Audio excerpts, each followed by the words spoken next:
Hey, good evening, everyone. I hope you're having a wonderful day. Josh, we want to thank you for taking time this evening to join us for a half hour here or so. We're going to have some good information that we'll share with you, and I'll introduce our guest speaker here in just a minute. For those of you that may not know me, I'm Gary Hansen. I'm the founder of Retirement Planning Center of the Rockies, and just glad to be with you tonight. I did want to mention a couple of things to all of you so you can be aware of some upcoming events. And by the way, we do something every Tuesday night. That's just what we're doing now. We really like this format because we, of course, believe that one of the primary objectives we have to you and our clients. Hello, Janine. Good to see you. Thanks for chatting in there. It's nice to keep track of who's here. I saw your name a few minutes ago. It's good to have you here with us. I might mention that we believe our first responsibility to you guys is to, number one, make sure we provide good education. We believe the best clients to have are clients that are well informed and that are competent. And we can have people that are competent as clients, but if they're uninformed, we have a problem. So our job is to just make sure we do what we can to get you the necessary information. Now, let me share one thing that I always share because I think this is an important baseline to use in our discussion. I think for tonight's discussion, let's all agree that a critical fact is something that you must understand before you make a financial decision with your money. And by the way, we drive our practice as a fiduciary driven practice on making sure we ask and understand critical facts as we help educate you to make good informed decisions. And I think tonight you'll enjoy the presentation. There's a question, Cassandra's on the thing there. I don't know, is this audio only? No, you should be able to see a picture too. If you're not seeing a picture, maybe you need to turn your, what do they do, Cassandra? Do they turn their camera on? Sorry, that's a question that Cassandra will try to type in an answer for you and help figure that out. And so let me share with you 3 upcoming events that I think you'll find to be good. Next Tuesday on April 6th, Josh Kumrein, one of my partners and my son-in-law, he's a very wise man who married my youngest daughter, Mallory.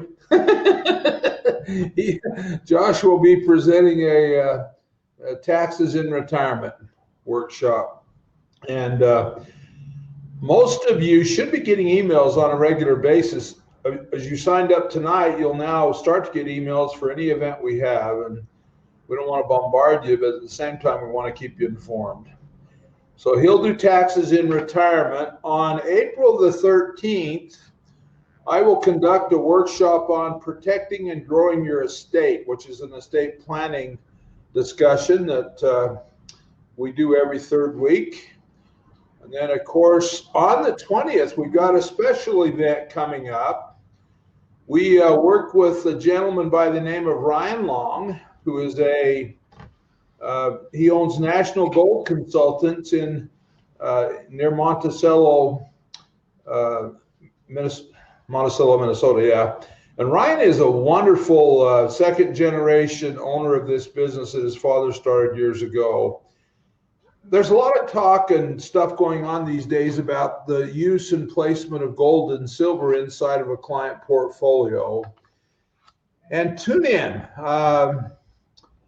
What'll happen is when you tune in, we're going to talk about how to use gold and silver as a form of what we call wealth insurance. And we look at the precious metals. The way to think about this is that if you've got a portfolio that's filled with equities over here in real estate, you'll also have an underlying portfolio. My hands get in front of my face because the screen's backwards. It always throws me off. Then you'll also have an underlying account that will house the precious metals. what we found historically is that when the equities and the real estate tend to drop in value, that with the proper placement of precious metals, they tend to fill the gap as a form of wealth insurance to protect the overall value of your estate. And we've tracked this, or Ryan and his firm have, since 1929 when the markets crashed. They'll show you even through that period of time how that has always held true if you position about 10% of your wealth inside of precious metals. And we'll talk about that. It'll be a wonderful meeting. I think you'll really enjoy it. And by the way, just so you guys are all clear on this, please understand that I'm the only one in our office that deals with the precious metals. Jairus and Josh, my son and son-in-law, my two partners, with the certain licensing we have, I deal with that. And of course, as many of you know, because you've worked with them, they're the ones that will help position other financial products. So if you have questions specific to that, reach out, call the office and ask to talk to me, or set up a time and we'll schedule that for you. But that'll be a wonderful event you're going to want to attend. All right, enough of me talking. I'd like tonight to introduce you to Dana Griffin, who's a strategic partner of ours. We have a lot of people we work with, and we work with people for several reasons. Number one, we work with people because we trust them. And number two, we work with them because we know they'll make the best recommendations they can for you. If we didn't trust them, we wouldn't work with them. And I know some of you have already worked with or talked with Dana. So again, we're just happy to have him as part of the team. Dana does spend practically every Friday here in our office meeting with clients. So if you want to schedule a time, and we'll offer that opportunity when we're done tonight, if you want to see him here in the office, you can schedule it on a Friday, or just schedule something and Dana will reach out to you and you guys can agree on a format and a place to meet and how to make that meeting happen. Dana has been he's a Medicare specialist, and he owns a company called Choice City Health in Fort Collins. And a year or so ago, when we wanted to find a Medicare specialist, we did some searching, and we really like Dana, and our relationship with him has been very good. So we're grateful, and again, more than anything, we trust Dana, and we know he'll take care of you. So we're happy to introduce him tonight. And Dana will address his topic and tell you what he's going to talk about. So let me turn this over to Dana. Let me get my stuff shut off here, Dana, and you take over and just we'll spend half hour or so, and then I'll close at the end for us. Okay. Thank you. Excellent. Thank you, Gary. Hello, everyone. Thanks for taking a few minutes tonight. My name's Dana Griffin. I'm a local insurance agent here in the Fort Collins, Northern Colorado area, and I've had the pleasure of meeting Gary and his whole team here. So I've had a lot of fun, and hope to get to meet you one day. So I can tell you a little bit more about myself. I've been licensed and credentialed since 2002, and in 2008, I went into the Medicare space full time. I did the first 10 years until about 2018, working directly with United Healthcare. They have a big office in Denver. I had an opportunity to learn the ins and outs of Medicare, and rose to the top with them, and was part of what they call an agent advisory council on that side. And then back in 2018, I went more independent so I could offer clients like yourselves more options. And that means I'm working with a variety of companies. These are all household blue chip name companies. And then most recently, I've been part of an AARP Agent Advisory Council, where I'm hand selected out of one of 12 agents in the country to meet with the president of United Healthcare's Medicare Supplement Plan, their leadership team, to kind of get insights to what they see changing in the Medicare space. They like to get feedback from agents in the community like myself. So it's kind of giving you a voice to be heard as well. So let me turn on our presentation here and tell you a little bit more about what we're going to talk about. Is we're going to, oops, wrong one, hang in there. That's my contact information. So when we're done tonight, I'll make sure you have access to that. And here. So tonight we're going to do what's called a 2021 Medicare Updates. And this will be for those of you that might be on Medicare, just a quick refresher. for those of you that are looking forward to Medicare at some point in the future, it hopefully will give you some insight and the different costs and give you some ideas what to expect. Tonight's presentation is educational only. So what that means is we're going to talk about Medicare, but we're not going to talk about any plan specifics. So we're not going to talk about, what a particular insurance company might offer you in terms of their plans. You will see a lot of numbers and data. I think it's a chance to get up to speed, but I don't want it to be overwhelming. So when we're done tonight, don't be shy. If you have questions, we'll have a break for that. And, I've noticed, let me go to the next, and this is put together by, I'm considered a Medicare scholar, and that's through the Medicare Rights Association, where it's a nonprofit organization where we have the ability to basically present things. So here, I found this slide interesting. There's over 63 million individuals in the United States that are covered by Medicare. And 26 of those folks have some type of Medicare Advantage, but 63 million people, that's a lot of people. It's what I call big business. And it does attract the attention of a lot of people that may not, I call them salespeople, solicitors. During the open enrollment time, you'll see all the advertisements. And so I think the goal tonight, or my goal, is to really use this presentation as a way to demystify some of the changes in Medicare. I notice nobody likes changes, insurance companies, or not so much insurance companies, but other agents will use Medicare changes as a way to kind of confuse you, or maybe think you need to, answer a solicitation to get more information. So hopefully this will kind of give you a chance to get up to speed with what these changes could be. So there's going to be 4 parts to Medicare. So we'll start with Part A, and that's for your hospital coverage, and the updates there. So the first thing with Part A is it's generally free or at zero cost for people who've worked for at least 10 years, or what we call 40 quarters. I do come across people, either they haven't been in the United States long enough, and or their employer did not withhold the correct taxes.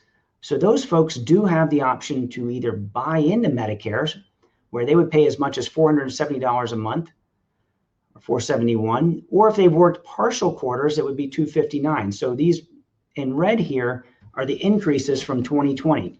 So in 2021, you can see we've had some slight increases there. But for most of you, as long as you worked for 10 years or 40 quarters, you're not seeing any change there. So that's good news. Then the other side is not what you pay, but how much you would, not how much you would pay in premiums, but what your deductibles and out-of-pocket would be. So we do see this increasing annually. So we have a $76 increase on an inpatient hospitalization under Medicare Part A. So this deductible or benefit period is now up to $1,484, and that's a 60-day benefit period. So every 60 days, if you're just on original Medicare, you'll be responsible for a deductible of $1,484. And then it doesn't change. I don't see very often this days 61 through 90. That's where we get into what we call lifetime reserve days, or these extra days. We do have some changes there. Again, hospitalizations anymore have gotten to where they're 2 to 3 days on average. Even in the COVID situation, they generally will move you from a hospital setting to a skilled rehab, and that's going to come up here next, is what we call skilled nursing and or facility charges. So you have a 100-day benefit here. So the first 20 days is zero cost to you. So Medicare is picking that up on your behalf. It does not point out that you do need to have a 3-day hospital stay under Medicare Part A before you have access to this skilled nursing and rehab benefit. And then there is a change for days 21 through 100. It's up to $185.50 per day, or a $9.50 increase. So typically, you're going to want to have other forms of insurance to help cover that $185 a day. And that's where this presentation tonight doesn't get into that, but that's something we can talk about down the road to make sure you're properly covered there. And then again, it is a 100-day benefit. So if you're in a facility or a rehab, you would not have coverage beyond 100 days. That's where typically people would be moving into what we call custodial coverage. And that would be where you want to talk to Gary or Jairus or Josh about maybe long-term care planning. So keep that in mind. If you haven't done any long-term care planning, you may, a lot of people have the misconception that Medicare is going to cover that for them. So you do only have a 100-day benefit there. So that would be a reason to circle back around with Gary and his team. So the second part to Medicare is what we call Part B, and this is original Medicare A and B. This is what came out in 1965. And Part B, you do have a premium associated with it. So this, what we call the standard premium for 2021, is now $148.50, and it's gone up $3.90 for the year. So for anybody that has Medicare A and B, they're seeing slight increases. Hopefully this is being offset by any cost of living adjustment you might have with your Social Security checks. So if you're not doing on Social Security, that's something that would be billed to you directly. All right. This next slide here talks about people that might be in a different income or tax bracket. So on the far left, if you're filing as an individual, or here the next one over, if you're filing a joint tax return, for most of us that have $88,000 or less of individual income or less than 176, you're paying what we call the standard premium of $148.50. If you're one of the lucky ones that has climbed up the income ladder, you're looking at paying what we call an IRMA, which stands for Income Related Monthly Adjustment Amount. Okay, so this is what it's a rolling 2 years. So there right now, this 2021 IRMA is looking at income from 2019. So every year it will adjust accordingly based on where you fall within this spectrum. And the IRMA will come up again, not just only for the Part B, as in boy, but also on Part D, as in drug coverage. So if you're not using your hospital coverage and you're going to the doctor, you would be, with original Medicare, you would be responsible for a $203 deductible. The good news is that's per calendar year, and that's gone up $5 from last year, from 2020. So if you would be turning 65, for example, and let's say maybe in September, you would be responsible for this $203 deductible from September through the end of the year, and then it would reset every January. I do get that as a question. So then here's our Part D coverage for drug coverage. There have been some changes here. So the first is the deductible. This is one of the moving parts. It's gone up to $445. Keep in mind, not all drug plans have a deductible. It can vary. So your standard deductible at $445, that typically would apply if you're having expensive name brand medications. If you had a deductible or past that, you're in what we call your initial coverage limit, where we're up to $4,130 worth of coverage. And that's a $110 increase. And if you have expensive medications and you exceed this $4,130 of coverage, you get into something called the coverage gap, also known as the donut hole. The good news there is you do get a 75% discount. So that implies you are paying 25% of the cost, and you're going to pay the 25% until your total out of pocket for the year, including what you paid earlier in terms of deductibles and out of pocket, reaches $65.50. And that's where that has gone up $200 from last year. If you go beyond $65.50 in drug coverage, you're getting to this last stage where you'll finish out the year with what they call catastrophic. And there's some small co-pays or co-insurance here. For generics, you're looking at $3.70, or all other prescriptions around $9.20. And these are slight increases. So this is something new, this senior savings model. This has come out most recently to try to offset the rising cost of prescription drugs, where you can get insulin coverage if you're a diabetic for a flat copay of $35. So not all plans are participating. That's where someone, if you're on insulin, I recommend you reach out to me, and I could help you find a plan that would benefit you, because that's saving a lot of folks a lot of money. So we do make sure that insulin is covered or part of the formulary, but this senior savings model can definitely be a big game changer for a lot of folks. So here's that IRMA I was mentioning a second ago. If you are in a higher income or tax bracket, you're going to pay an IRMA on your prescription drug coverage. It starts off at $12.30, jumps up to $31, and so on. And then if you're in one of these higher brackets of $77 or $70, sometimes we can have a discussion, is it worth paying a drug premium versus the late enrollment penalty? So I'll leave that for another day, but I would look forward to taking questions about IRMAs if you have them at some point in the future. So this is what we call the last part of updates to Medicare. So we went through Part A, Part B, Part D, and now this Medicare Advantage is sometimes referred to as Part C. So Part C plans are offered by private companies like United Healthcare, Humana, Anthem Blue Cross. You'll hear those names, Cigna, and they are regulated that they have to offer something called an out-of-pocket maximum. So in the past, that cap has been listed at $6,700 or $6,700, and now it's been increased to $7,550. And this will vary by plan, so it's up to the plan on what their maximum out-of-pocket is. At the moment, I have not seen any plans in Northern Colorado that have a $7,550 max out-of-pocket. So I think that's good news for you. Generally, they're much lower than the $6,700, or you can find them lower than that. Another change on Medicare, this is relatively new, is if you are on a Medicare Advantage plan or considering one, they have reduced or made it easier. They've eliminated this qualification called end-stage renal disease, or ESRD. So that's for folks that have kidney failure and they're on dialysis waiting for a kidney transplant. They now have the ability to qualify for a Medicare Advantage plan, which makes it, I think, beneficial to them.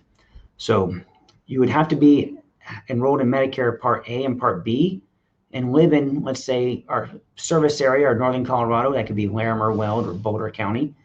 And then you would be eligible for a Medicare Advantage plan.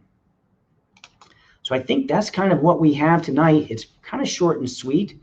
I know it's kind of high level. We didn't talk a lot about maybe specific benefits, but I'd like to just stop it here and take a few questions if anybody has them. I see one here.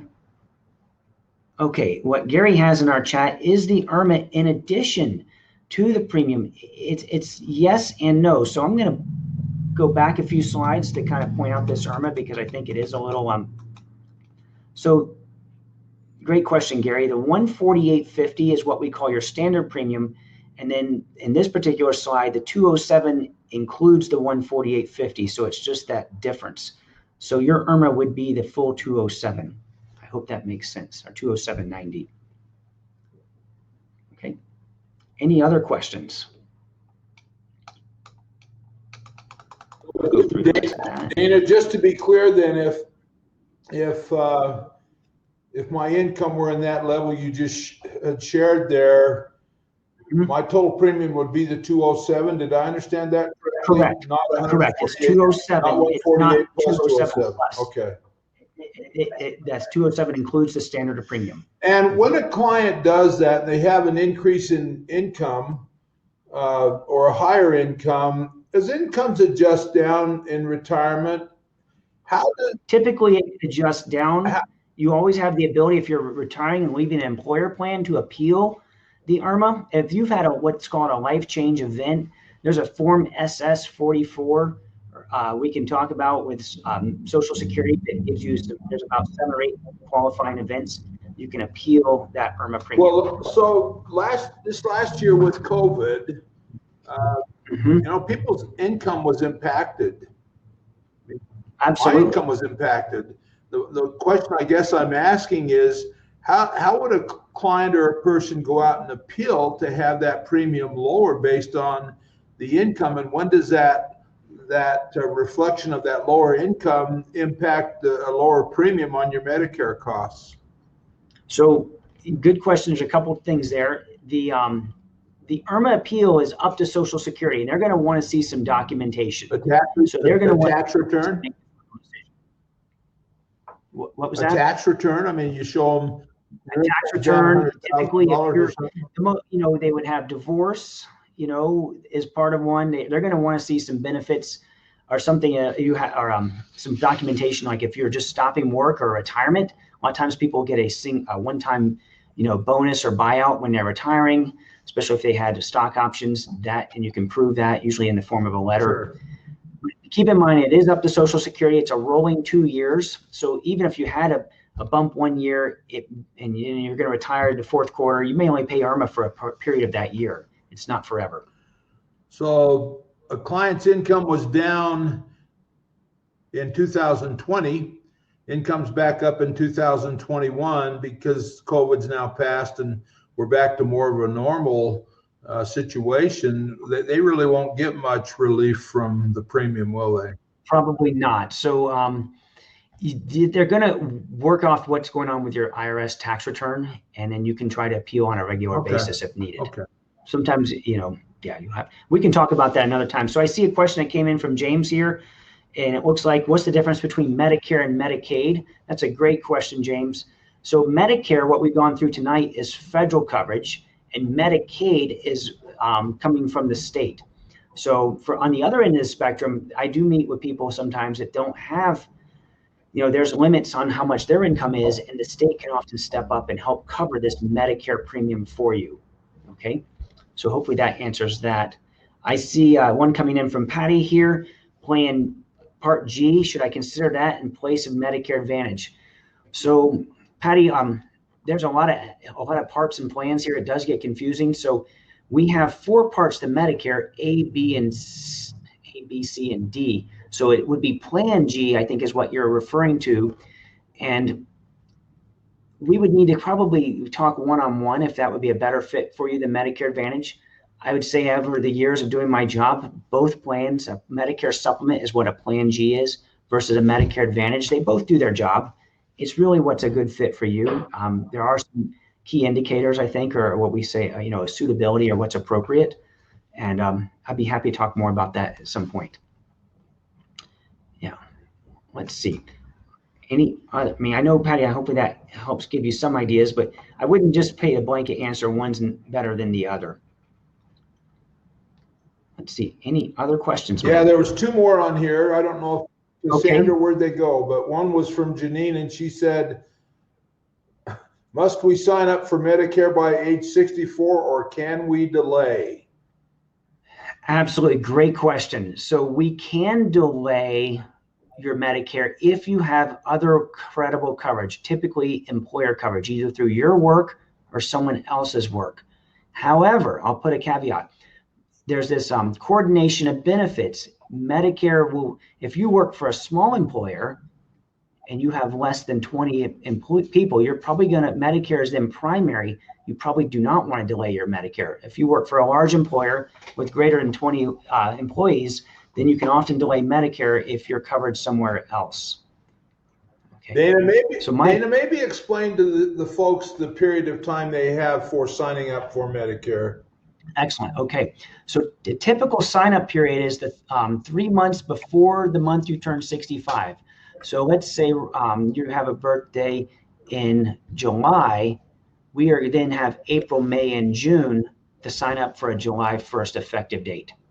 Then you also get the month of your birthday, which is July, and then you have August, September, and October. That is your window, your 7-month window to sign up for Medicare. After that, if you don't have other coverage, you could be looking at what's called a late enrollment penalty, and that's 10% and can go on for the rest of your life. So I would recommend you reach out to Gary or myself if you have questions about, am I going to keep working or doing retirement planning, and when do I take Medicare? Because we definitely want to avoid those penalties because they can get expensive. Okay. I see another question coming in. What is recommended, VA or Medicare? Oh, that's a great question as well. Typically, when you have VA coverage, you still need to get your Medicare A and B. It's, because VA, I think that's something that we have a presentation. Maybe we can do that one of these days. Another one of these Medicare Scholar presentations designed for people that have VA and or TRICARE. So, but I do recommend getting your Part B. Now, when it comes to the drug coverage, Part D or Part C, that could be based on your situation. There's different levels of the VA, and sometimes VA does a great job with, their mail order prescriptions. But I would definitely recommend you consider getting your Part B. Hey, Dana, will you make sure people understand what part is free and what part they're paying for? Oh, yes. So we have Part A is the free part, is zero premium as long as you work for 10 years or 40 quarters. And then you're going to pay for your Medicare Part B as in boy. And then that's what's typically withheld from Social Security once you are eligible or retired and go on Social Security. What's Part A and Part B, though? Which one's hospital? Let's go back. Let's take it from the top here. Yeah. It's a short little. So Part A is our hospital Okay. coverage. And as long as you work, there's no charge there. The next one is your Part B, and this is the one that you have to pay for. So the reason for the IRMA is this Part B is only about 25% of the true cost. So, you know, it's a good value for what it is. Yeah. Great questions. Thank you, everyone. So are there some other ones that have come in? Cassandra, do we have anything else, or we pretty well got what were presented? Okay. So Cassandra's putting up here, schedule an appointment. So I want to say thank you to everyone. Here's my thank you slide for attending and taking a minute. Then, you know, if you wanted to learn more about what we went through, or I got some, you know, from this Medicare Scholar, you can see it cms.gov. I'll leave this up for a moment. Or you can always go to medicare.gov or the census.gov for some of those. And then the last slide I have here, I'll make sure you have my contact information. There I am right there. There's a phone number and an email for myself. And then we have on here a click to schedule if you want to schedule at some point a review. So these next couple of weeks, I mean, tomorrow is Good Friday.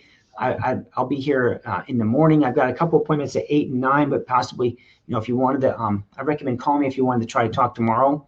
And then I'll be out the following Friday, but available after that.